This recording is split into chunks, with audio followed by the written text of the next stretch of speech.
Chapter neural control and coordination में आज हम डिस्कस करेंगे स्ट्रक्चर ऑफ न्यूरॉन। हम जो टॉपिक पढ़ रहे हैं बेसिकली वो नर्वस सिस्टम का ये पार्ट है। नर्वस सिस्टम की जो basic structural and functional unit जो होती है वो न्यूरॉन होती है। डायग्राम आपको नजर आ रहा होगा यहाँ बोर्ड पे जो बना हुआ है। बस चर्चा करनी है आज हमें स्ट्रक्चर ऑफ न्यूरॉन के रिगार्डिंग। न्यूरॉन क्या होते हैं सबसे पहले जान लीजिए। देखिए, जैसे कोई दीवार की अगर हम स्ट्रक्चरल यूनिट की बात करें तो हम कहेंगे bricks. Bricks are the fundamental units of any wall. ईंटें मिलकर के दीवार बनाती हैं। सेम उसी प्रकार से हम बात करें जो ब्रेन होता है, जो नर्वस सिस्टम होता है, अल्टीमेटली जो नर्वस सिस्टम की जो सेल्स होती हैं वो नर्वस सिस्टम की जो सेल्स, बेसिक सेल्स जो होगी, एक फंडामेंटल यूनिट जो होगी उसका नाम होगा न्यूरॉन। और इसी न्यूरॉन की हमें स्ट्रक्चर पढ़नी है। बात क्लियर हुई? फंडामेंटल्स क्लियर हुए आपके कि क्या पढ़ना है? हमें पढ़ना है स्ट्रक्चर ऑफ न्यूरॉन। न्यूरॉन क्या है? Neuron is the structural and function unit of nervous system.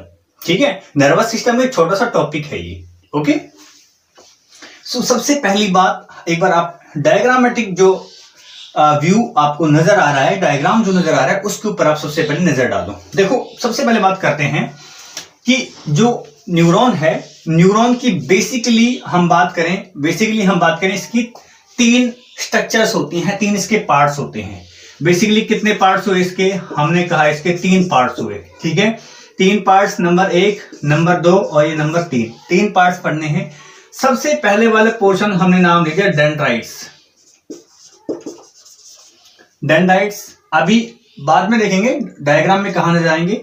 Second जो पार्ट होगा उसको हमने नाम दिया साइटोन, या फिर इसको आप बोल सकते हो सेल बॉडी। ठीक है, डेंड्राइट्स पहला पार्ट हुआ, सेकंड पार्ट साइटोन या फिर सेल बॉडी हुआ, और एक लास्ट वाला जो इलोंगेटेड पोर्शन होता है उसका नाम होता है एक्सोन। उसका नाम क्या होता है बेटा?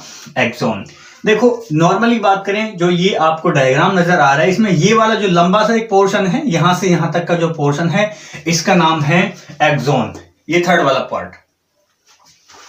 ये जो इसकी जो इसमें से जो आप कहें कि उभरी हुई कुछ स्ट्रक्चर्स हैं, जो इलोंगेटेड एक एक्सटेंडेड स्ट्रक्चर्स हैं सेल बॉडी से निकले हुए, उनका नाम है डेंड्राइट्स। डायग्राम दिख रहा है ये वाला डेंड्राइट्स। सो ये डेंड्राइट्स हो गया। साइटोन की बात करें, जो ये वाला पोर्शन है, यहां से यहां तक वाला जो पोर्शन है, ठीक है, इंक्लूडिंग डेंड्राइट्स भी बोल सकते हो, ये वाला पोर्शन होता है जी आपका साइटोन, या फिर इसको बोल सकते हैं सेल बॉडी। बात क्लियर हुई? पहले वाला ये वाला पोर्शन साइटोन, साइटोन में से ही क्या निकल रहे हैं? डेंड्राइट्स। ठीक है, नीचे वाला जो इलोंगेटेड पोर्शन है ये पूरा यहां से यहां तक, ठीक है, यहां से यहां तक ये पूरा क्या होता है? एक्सोन। ओके, बात क्लियर हुई?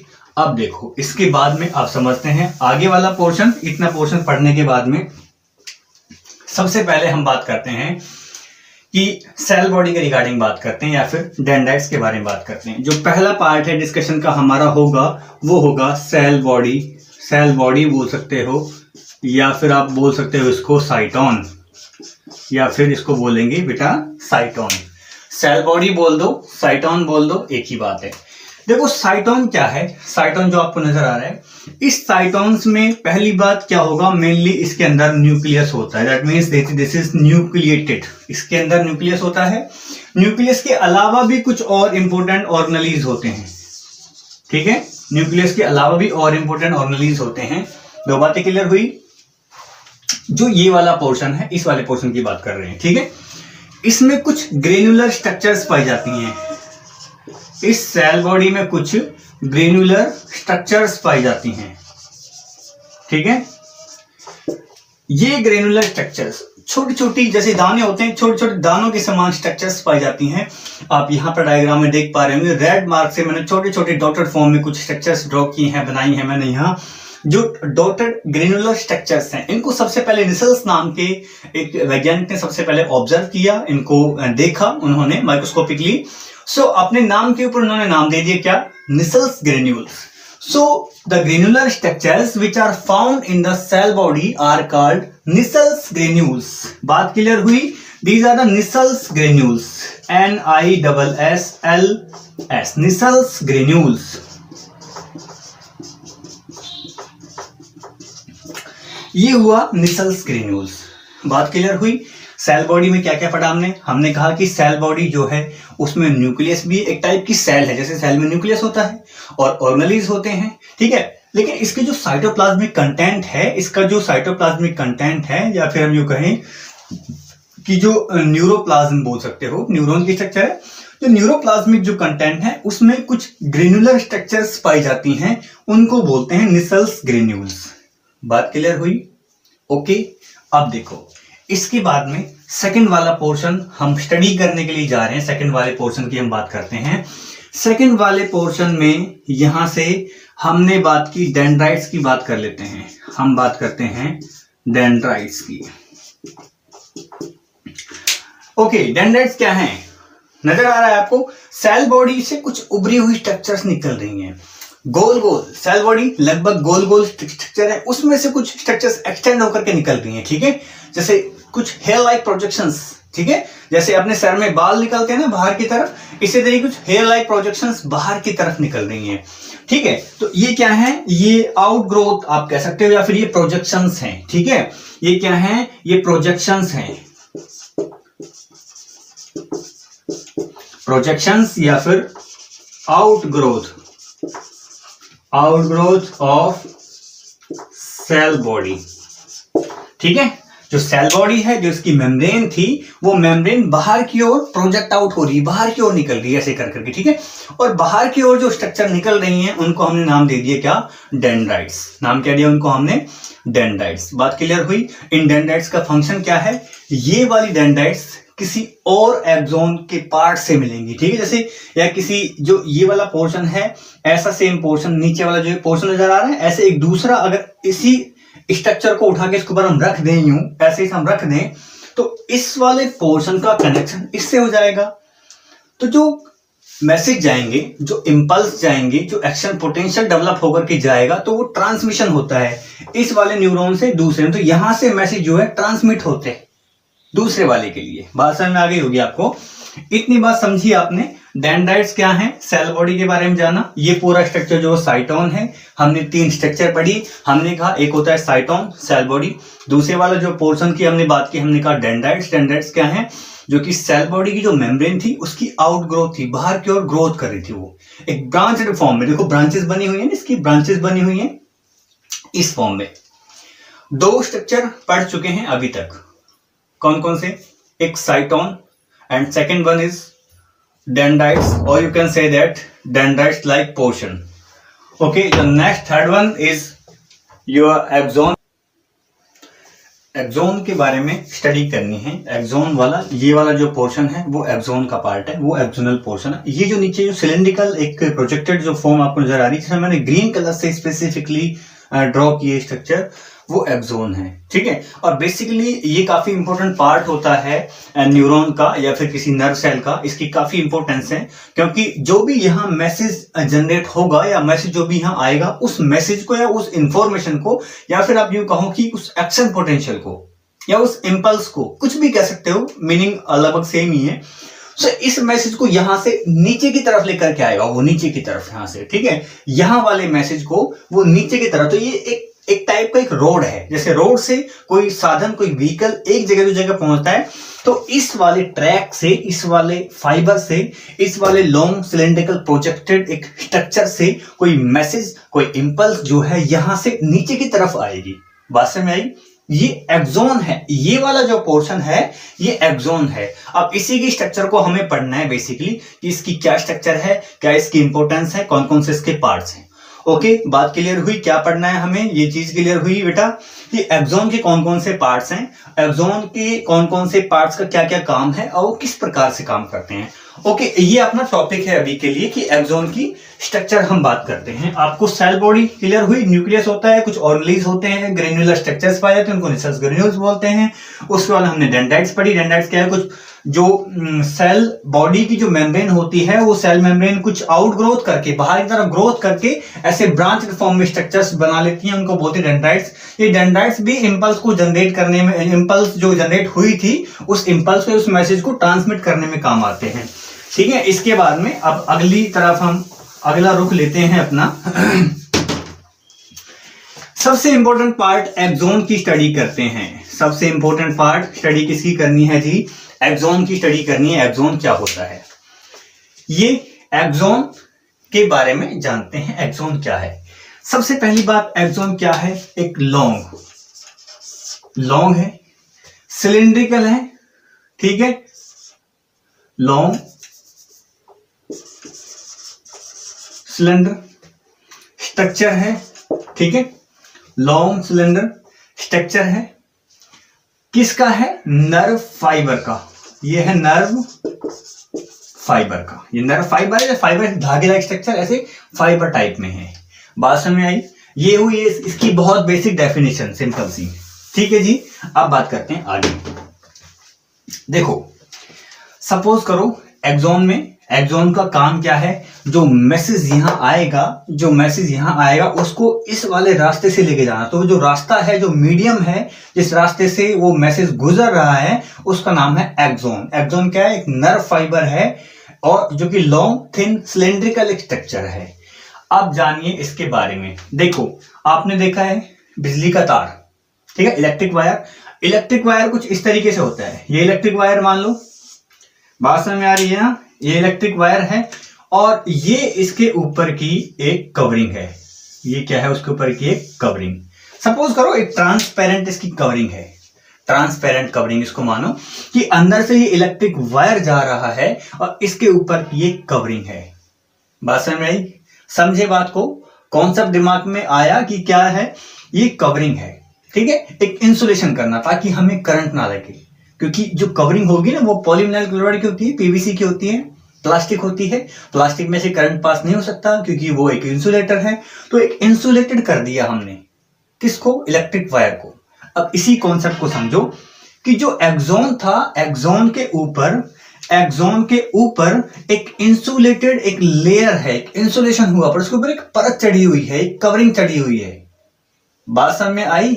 एक कवरिंग चढ़ी हुई है। वो कवरिंग क्या है, उसका काम क्या है, वो बात समझिए। क्या होता है?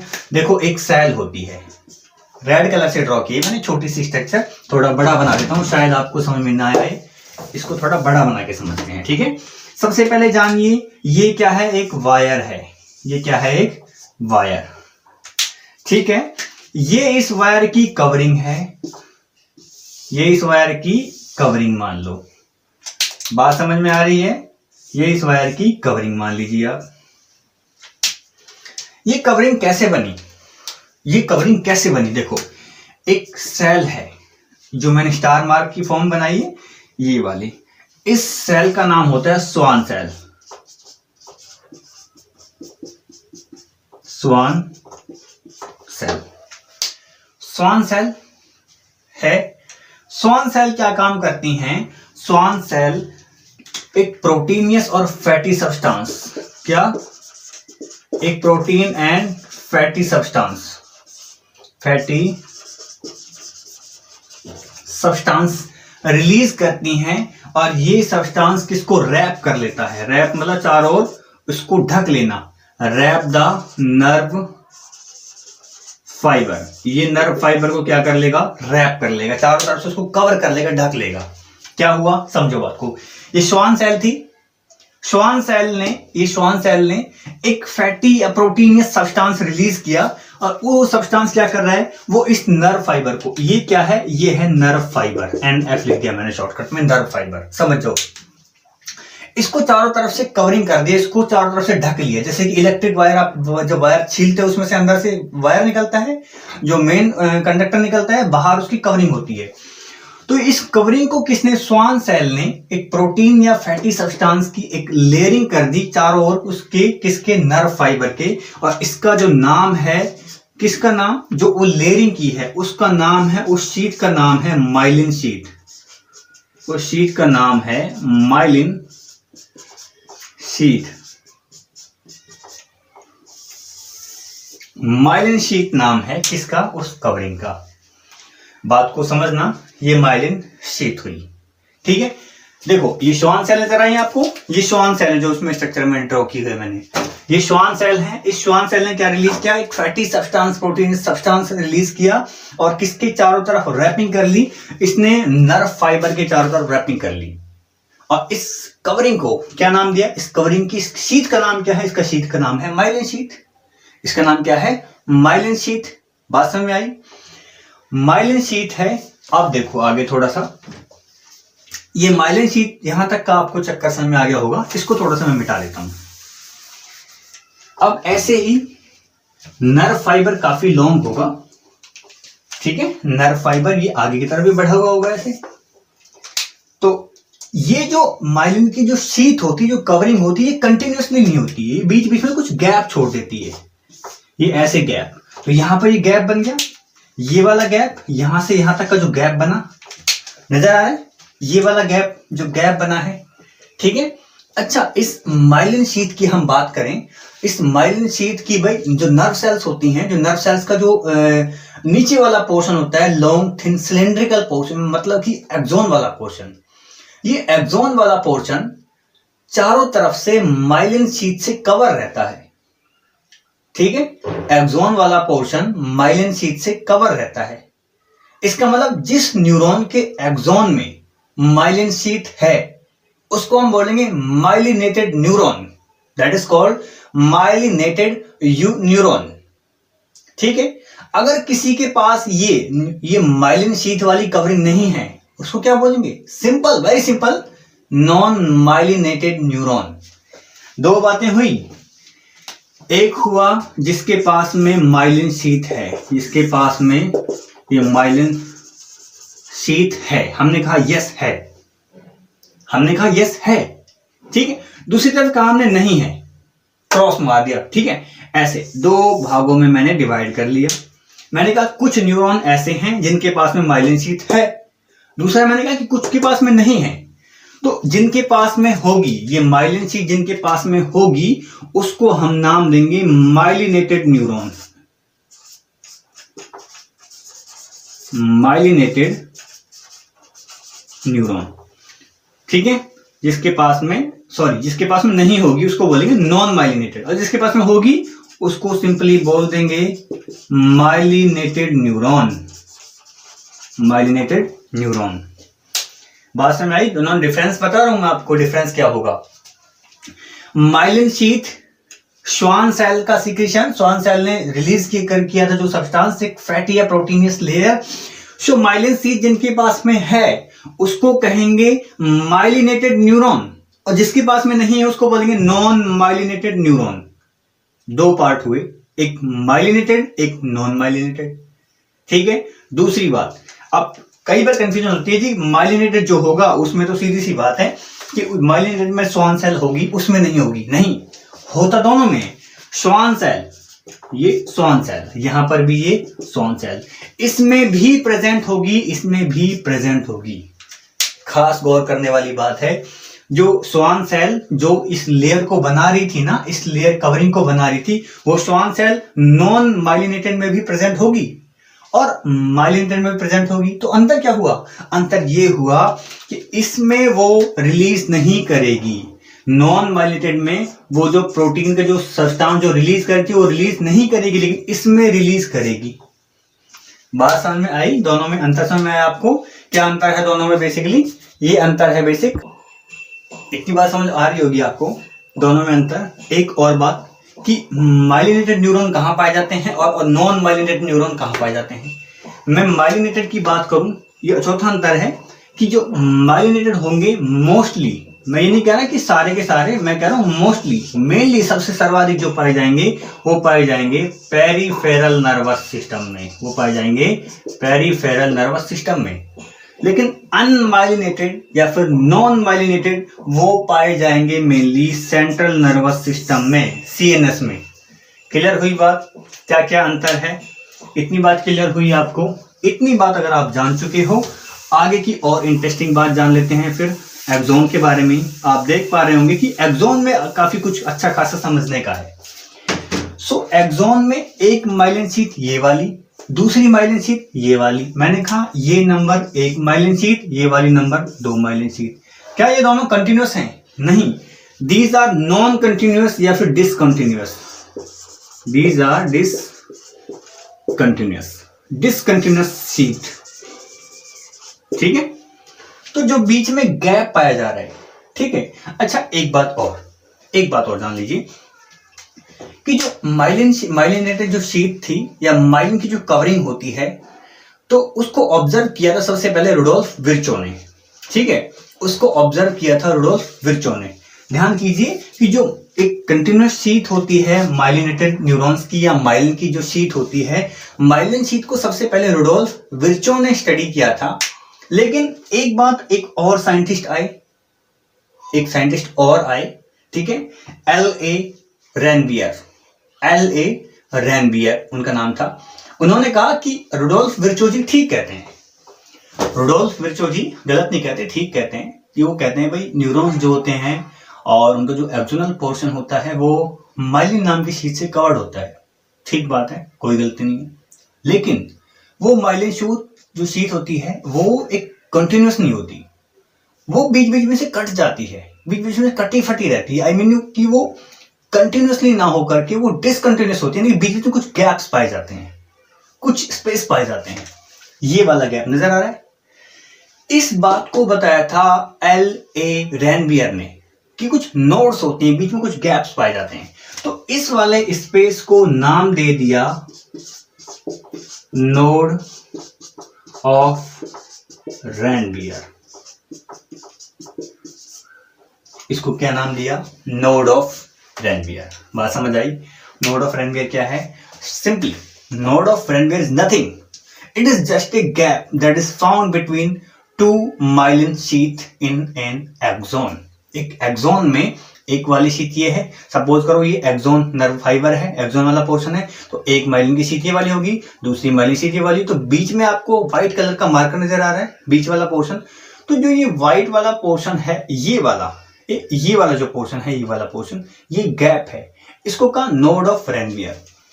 इसका क्या होता है, इसका काम क्या होता है? नोड ऑफ रैनबियर क्या फंक्शन है? ये प्रोपेगेट करता है, जो सिग्नल यहां से आते हैं उन सिग्नल को जल्दी जल्दी भेजता है, उसकी स्पीड अप करता है, उसकी स्पीड को बढ़ाता है। ये जो बीच में गैप है ना, वो इसकी स्पीड को बढ़ा रहा है। अल्टीमेटली माइलिन शीथ भी और इनके जो गैप्स हैं वो गैप भी, दोनों ही प्रोपेगेट कर रहे हैं, सिग्नल्स को ट्रांसमिट होने में एक मदद दे रहे हैं, उसको स्पीड अप करें ताकि फास्टली सिग्नल जाए, यहां से सिग्नल आए इलेक्ट्रिकल इंपल्स की फॉर्म में, फटाफट से नीचे चले जाए। तो आपको क्लियर हुआ होगा श्वान सेल क्या काम है। श्वान सेल का काम है एक माइलिन शीट बनाना। माइलिन शीट क्या थी? प्रोटीन या फैट की बनी हुई एक लेयर जो कि कवरिंग कर रही थी, एक इंसुलेटेड लेयर बना रही थी। उसके बाद माइलिन शीट बताई दिया मैंने क्या होता है। नोड्स ऑफ रैनबियर क्या होती हैं ये बता दिया मैंने। नोड्स ऑफ रैनबियर का जो काम है बेसिकली स्पीड अप करना, जो एक्सोन से जो मैसेज होकर गुजरेंगे उनको बढ़ाना, उसकी स्पीड को तेज कर देना। उसके बाद में जो ये वाला पोर्शन बचा है, इस वाले पोर्शन की और बात कर लेते हैं थोड़ा सा। जो एक्सोन का जो लास्ट वाला पोर्शन होता है, ये इस तरीके से एक्सोन आया, ये इसकी माइलिन शीट थी, ठीक है। ये लास्ट में एक्सोन आकर के बहुत सारे ऐसे बल्ब लाइक स्ट्रक्चर्स में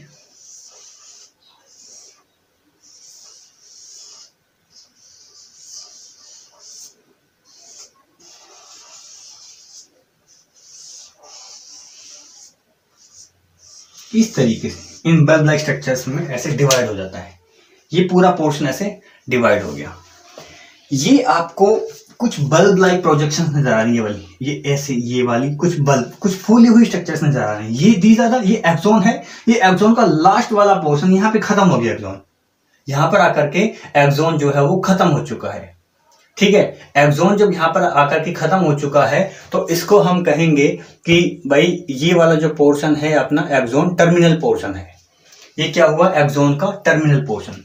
तो इस वाले बल्ब को, ठीक है, इस वाले बल्ब को साइनेप्टिक बल्ब, या फिर हम बोलते हैं इस वाले बल्ब को साइनेप्टिक नोब।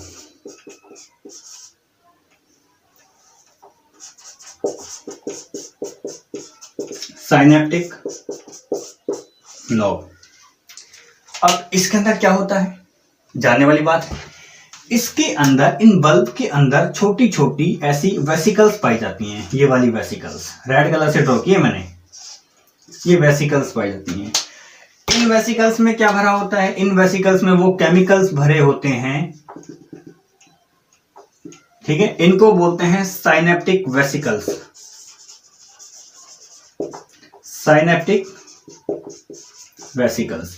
इनके अंदर क्या है? इनके अंदर कुछ केमिकल सब्सटेंस भरे होते हैं जो कि मैसेज कैरी करते हैं, ठीक है। इनको बोलते हैं न्यूरोट्रांसमीटर, इनको बोलते हैं न्यूरोट्रांसमीटर, न्यूरोट्रांसमीटर।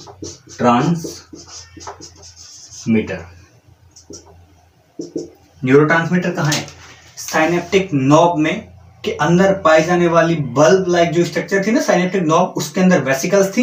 वेसिकल्स में कुछ केमिकल भरे हुए थे जो कि क्या कर रहे थे, एक मैसेज दे रहे थे, मैसेज को ट्रांसमिट कर रहे थे। जो मैसेज ऊपर से आ रहा था उसको ट्रांसमिट कर रहे थे। सो ये न्यूरोट्रांसमीटर इनके अंदर भरे हुए होते हैं। साइनेप्टिक नॉब, ये लास्ट वाला जो पोर्शन है ये एक्सॉन टर्मिनल, क्योंकि लास्ट वाला पोर्शन है, लास्ट वाला पोर्शन आकर कैसे फूल जाता है, देखो फूला हुआ नजर आ रहा है, ये होता है साइनेप्टिक बल्ब या साइनेप्टिक नॉब। ये वाला portion synaptic axon terminal, axon terminal, ठीक है। अच्छा, ये साइनेप्स शब्द जो है वो बहुत बार आया है। सपोज करो इस तरीके से एक एक्सॉन है, उसकी ये बहुत सारी ब्रांचेस हैं, ठीक है। यहाँ ये एक्सॉन है, यहाँ पर ये सेल बॉडी होगी, ऐसे डेंड्राइट निकले हुए होंगे, ऐसे ही होगा। यहाँ पर एक और एक्सॉन बॉडी होगी, उसके भी डेंड्राइट निकले होंगे, ठीक है। तो बीच में जो ये गैप नजर आ रहा है, ये वाला गैप, ठीक है, इस वाले गैप को बोलते हैं साइनेप्स। तो ये जो साइनेप्स है, साइनेप्स का जो बेसिकली काम होता है वो this is just a gap, this is just a gap between two successive neurons, ठीक है। आपने देखा कि ये इसका एंटीरियर पोर्शन है, ऊपर वाला पोर्शन है इसका जो कि साइटोन है, ये वाला एक्सॉन है, ये एक्सॉन टर्मिनल्स हैं, ये एक्सॉन के जो एक्सॉनल टर्मिनल्स के जो साइनेप्टिक नॉब होते हैं वो नॉब्स हैं। अब इसका काम क्या होता है साइनेप्स का काम होता है दो फॉर्म में। देखो दो फॉर्म, एक तो ये तो हो सकता है वो केमिकल की फॉर्म में हो, या फिर हो सकता है इलेक्ट्रिकल की फॉर्म में जो मैसेज होगा, केमिकल की फॉर्म में, या फिर क्या हो सकता है इलेक्ट्रिकल की फॉर्म में। कि केमिकल की फॉर्म में, इलेक्ट्रिकल की फॉर्म में मैसेज ट्रांसमिट करना। मैसेज ट्रांसमिट कैसे करना कि कोई भी चीज जो है पहले यहां आएगी, आप ऐसे इसको करो कि मैसेज कोई आया, यहां से मैसेज जनरेट हुआ, इंपल्स कोई जनरेट हुई, ठीक है, जिस भी किसी इफेक्टर पार्ट से, किसी से भी, वो इस एक्सॉन से होती हुई यहां आया, उसके बाद में ये यहां साइनेप्स में जाएगी, उसके बाद देन यहां पर इसके डेंड्राइट्स में एंटर करेगी।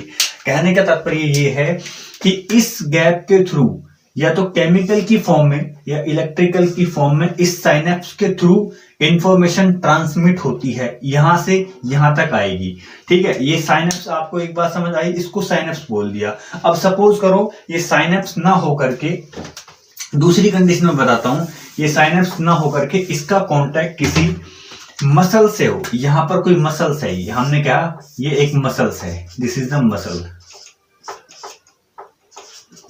ये कोई मसल है, तो इस मसल तक ये जा रहा है, ठीक है। यहां ये इसके बल्ब बने हुए हैं, एक्सॉन बल्ब, एक्सॉन टर्मिनल वाले बल्ब, साइनेप्टिक नॉब जिसको कहा था।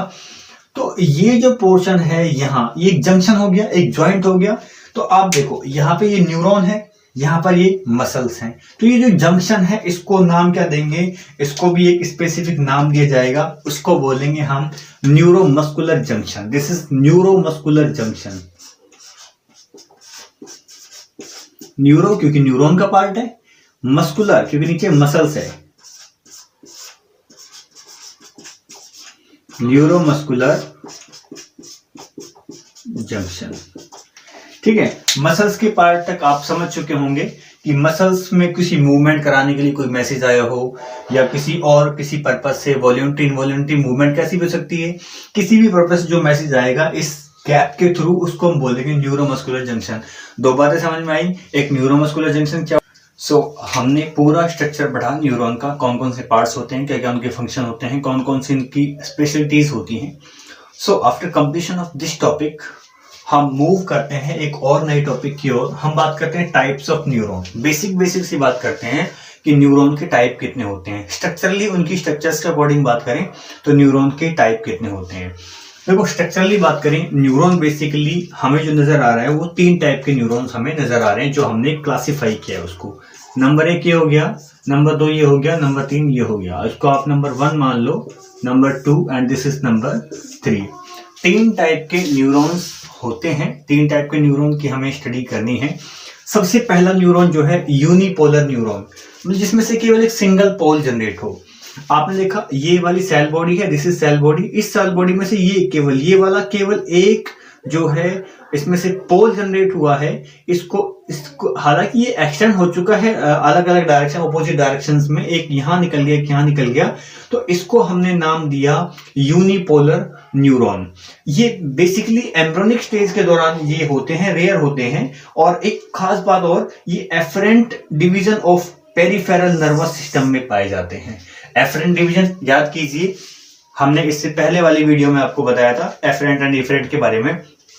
एफरेंट मतलब कि एफरेंट आप समझो A for efferent, A for आना, मतलब कि सीएनएस में किसी मैसेज को लेकर के आना। किसी भी सेंसरी ऑर्गन में किसी भी सेंसरी ऑर्गन ने कोई चीज देखी है, महसूस की है, किसी को सुना है, कुछ भी जो सेंसरी ऑर्गन आप जानते हो, उस मैसेज को सीएनएस तक लेकर के आएंगे, वो वाले न्यूरॉन होते हैं unipolar neuron. Second thing, bipolar neuron के बारे में बात करते हैं। बाइपोलर न्यूरॉन क्या है? बाइपोलर न्यूरॉन में ये वाली सेल बॉडी है और सेल बॉडी थोड़ी एक्सटेंड होकर के ये वाला पोर्शन डेंड्राइट्स बनाया है, इसको हम बोलेंगे डेंड्राइट्स। दीज आर डेंड्राइट, ये वाला जो पोर्शन है these are dendrite, D for dendrites, ये डेंड्राइट्स हैं। और जो नीचे वाला पोर्शन है आपको माइलिनेटेड नजर आ रहा है, ये पूरा पोर्शन ये कहलाएगा आपका axon. This portion is called axon. तो ये वाला एक्सोन आपने देखा, इसमें 2 ब्रांचेस जनरेट हुई हैं सेल बॉडी से, एक एक्सोन की फॉर्म में, एक डेंड्राइट्स की फॉर्म में। सेल बॉडी बेसिकली ये है, ये एक्सोन वाला पोर्शन, ये वाला डेंड्राइट्स वाला पोर्शन। सो 2 पोल जनरेट हुए हैं, 2, इसलिए नाम क्या दिया? बाइपोलर, क्योंकि बाई का मतलब क्या होता है, साइंटिफिक लैंग्वेज के अकॉर्डिंग बात करें, बाई मतलब 2, ठीक है, 2 के लिए जो है ये स्टैंड करता है। सो बाइपोलर न्यूरॉन रेयर होते हैं, ये बेसिकली पाए जाते हैं रेटिना में, रेटिना ऑफ आई जानते हो, जहां पर इमेज बनती है, और ऑल्फैक्टरी सिस्टम में। ऑल्फैक्टरी मतलब जो सूंघने वाला जो सिस्टम होता है, जो अपनी घ्राण शक्ति से संबंधित जो सिस्टम हो, जो तंत्र होता है, ऑल्फैक्टरी सिस्टम। ऑल्फैक्टरी सिस्टम की वीडियो भी हम ऑलरेडी बना चुके हैं, किस तरीके से हम किसी स्मेल को सूंघ पाते हैं, कुत्तों की स्मेल ज्यादा क्यों होती है, डॉग्स के बारे में स्पेसिफिकली हमने वहां चर्चा की है, आप वहां पे जाके देख सकते हो आराम से। और तो ये बाइपोलर न्यूरॉन कहां पाए जाएंगे? रेटिना में और ऑल्फैक्टरी सिस्टम में। Third portion is multipolar system, multipolar जिसमें एक एक्सोन हो और बहुत सारे जो है डेंड्राइट्स निकले हों। देखो डेंड्राइट्स काफी सारे इसमें, ये वाला हो गया, ये वाला हो गया, ये ऐसे बहुत सारे डेंड्राइट्स हैं, ठीक है। So multi means multi represents many, multi represents many, बहुत सारी चीजों को जो रिप्रेजेंट कर रहा है। सो मल्टीपोलर न्यूरॉन की बात करें तो ये टोटल न्यूरॉन का लगभग 99% होता है। गौर कीजिएगा शब्दों पे, टोटल न्यूरॉन्स का लगभग 99, की बॉडी में सबसे ज्यादा मल्टीपोलर न्यूरॉन्स ही पाए जाएंगे, सबसे ज्यादा जो मात्रा में यही न्यूरॉन जो है वो पाए जाएंगे। इसके बाद में इतना पढ़ने के बाद में अब ये और कहां होते हैं? सीएनएस में, ब्रेन में, स्पाइनल कॉर्ड में, सब जगह होते हैं। और खास बात ये efferent division of PNS, peripheral nervous system की इफरेंट डिवीजन में। देखो यूनिपोलर कहां थे? एफरेंट डिवीजन में, ये वाले इफरेंट डिवीजन में, ठीक है। थोड़ा सा समझने की पोर्शन है कि जो सीएनएस में जो प्रोसेसिंग हुई, सपोज करो सीएनएस में, सपोज करो सबसे पहले हम विजुअलाइज बात करते हैं, हमने किसी नई चीज को देखा, इसका मतलब आंखों ने देखा, आंख एक सेंसरी ऑर्गन है, आंख ने रेटिना पे उस चीज की इमेज को बनाया, वो इमेज बन के फिर हमारे ब्रेन में गई, तो मैसेज लेकर के कौन आया? ए फॉर आना, वो एफरेंट डिवीजन, कौन से न्यूरॉन होंगे? एग्जैक्टली यूनिपोलर न्यूरॉन होंगे वो, ठीक है। वो मैसेज को लेकर के ब्रेन में आएंगे, स्पाइनल कॉर्ड में आएंगे, वहां उनकी प्रोसेसिंग होगी, उसके बारे में सोचा विचारा जाएगा कि ये क्या है क्या नहीं है, उसके बाद में हम उसका कोई रिप्लाई करेंगे, कोई रेस्पॉन्स जनरेट करेंगे। सपोज करो हमने किसी बहुत सुंदर पिक को देखा, किसी पिक्चर को देखा, तो हम बोलते हैं ग्रेट, वाओ। तो क्या होता है? रेस्पॉन्स जनरेट बाद में हुआ, क्योंकि आंख ने जब देखा तो उस आंख वाली इमेज की इमेज जो बनी थी, उसके मैसेज को लेकर के ब्रेन में आया एफरेंट न्यूरॉन, यूनिपोलर न्यूरॉन। अब उसका रिप्लाई दिलवाने के लिए बोला किसने? हमारी टंग ने। टंग से तो हमें साउंड जो हम वर्ड्स जनरेट कर रहे हैं वो अपनी टंग की और साउंड बॉक्स की सहायता से हम कर रहे हैं, बोल पा रहे हैं। तो जो रिप्लाई हमने दिया, इसका मतलब प्रत्युत्तर। तो सीएनएस से मैसेज को लेकर के आई, ठीक है, या फिर गई, मैसेज को लेकर के गई ठीक है। किस तक? Effector organ. इफेक्टर ऑर्गन क्या है? हमारी जीभ। हमारी जीभ बोल रही, जुबान हमारी बोल रही, तो वो इफरेंट न्यूरॉन जो है वो मल्टीपोलर न्यूरॉन होते हैं। बात समझना जरा, ये स्ट्रक्चरली हमने न्यूरॉन को क्लासिफाई किया है। So this is all about the neuron. Neuron का काम क्या होता है, न्यूरॉन के टाइप्स के होते हैं। हमने माइलिनेटेड और अनमाइलिनेटेड या नॉन माइलिनेटेड को पहले पढ़ चुके हैं, यहां हमने इसके बारे में अध्ययन कर चुके हैं। ठीक है, इतना पढ़ा आपने ये। So this is all about the neurons. Neuron